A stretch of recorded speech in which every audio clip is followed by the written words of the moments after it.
বঙ্গে আসছেন প্রধানমন্ত্রী নরেন্দ্র মোদী, সেই কথা আগেই জানিয়েছিলেন সুকান্ত মজুমদার। দেখুন, এখনো পর্যন্ত আমাদের কাছে এই ইনফরমেশন এসেছে যে আগামী মার্চে যে প্রথম সপ্তাহ, সেই প্রথম সপ্তাহে মাননীয় প্রধানমন্ত্রী আসবেন।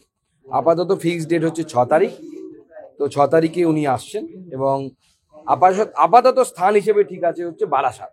বারাসাতে কাচারি ময়দান, আপনারা জানেন, সেখানে মাননীয় প্রধানমন্ত্রী মহিলাদের পাশে থাকার বার্তা দেবেন, মহিলাদেরকে নিয়ে সভা করবেন। সন্দেশখালীর যে ভিকটিম, যে পরিবাররা বা সন্দেশখালীর বাসিন্দারা যাদের নানা ধরনের অভিযোগ রয়েছে, তাদের আনার ব্যাপারে আপনারা কোনো উদ্যোগ নেবেন? দেখুন, মাননীয় প্রধানমন্ত্রীর সাথে যদি তারা দেখা করতে চান, অবশ্যই আমরা তাদেরকে মাননীয় প্রধানমন্ত্রীর সাথে দেখা করাবো। তারা তাদের মর্জির ওপর বা তাদের ইচ্ছের উপর আমরা নির্ভর করছি, আমরা এর সলিউশন চাই। এবার শুরু হলো তারই প্রস্তুতি। নদিয়ার কৃষ্ণনগরে আসছেন প্রধানমন্ত্রী নরেন্দ্র মোদী। 2 মার্চ নদিয়ায় আসতে চলেছেন প্রধানমন্ত্রী। 28 ফেব্রুয়ারি বুধবার ভূমি পুজোর মধ্যে দিয়ে শুরু হলো তারই প্রস্তুতি। সভার মঞ্চ থেকে কি বার্তা দেন প্রধানমন্ত্রী, সেই দিকেই তাকিয়ে এখন সকলে।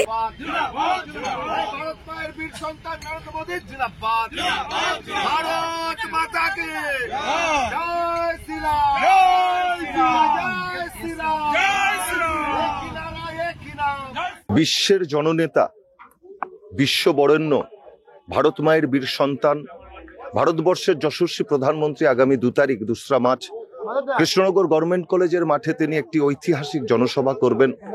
নদিয়ায় তার আগমন ঘটছে, আমরা খুশি। ভারতীয় জনতা পার্টির নেতাকর্মী যারা আছে, সাধারণ মানুষ খুশি। যশস্বী প্রধানমন্ত্রীকে কৃষ্ণনগরে তিনি আসছেন।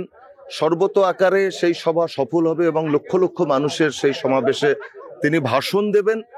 আজকে ভূমি পূজনের মাধ্যমে মাঙ্গলিক কাজ আমরা শুরু করলাম। আজকে প্যান্ডেলের কাজ শুরু হচ্ছে। প্রশাসনিক আধিকারিকরা তারা মাঠ পরিদর্শন করেছেন। আজকে থেকে কাজ শুরু হলো। আগামী 2 তারিখের অপেক্ষায় রয়েছি।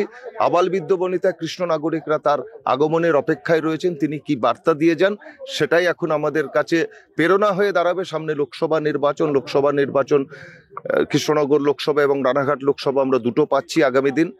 তো সেই নিয়ে তিনি আলোচনা করবেন, মানুষের সাথে তিনি কথা বলবেন। সরকারেও একটি কর্মসূচি তার আছে, ওই দিনকেই আছেন।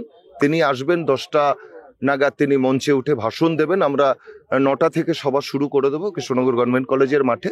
তিনি সভা করে আবার তিনি ফিরে যাবেন। এখনো পর্যন্ত বিজেপির পক্ষ থেকে ক্যান্ডিডেটের নাম ঘোষণা হয়নি, সেই দিন কি তিনি কোনো নাম ঘোষণা করবেন বলে জানা যাচ্ছে? দেখুন, এটা আমাদের বিষয় না, কারণ এটা কেন্দ্রীয় রাজ্য নেতৃত্বের বিষয়। এখন যদি ঘোষণা করতে পারেন, সেটা তাদের বিষয়। আমরা এই বিষয়ে কোনো কথা বলতে পারি না। এই সময় ডিজিটাল।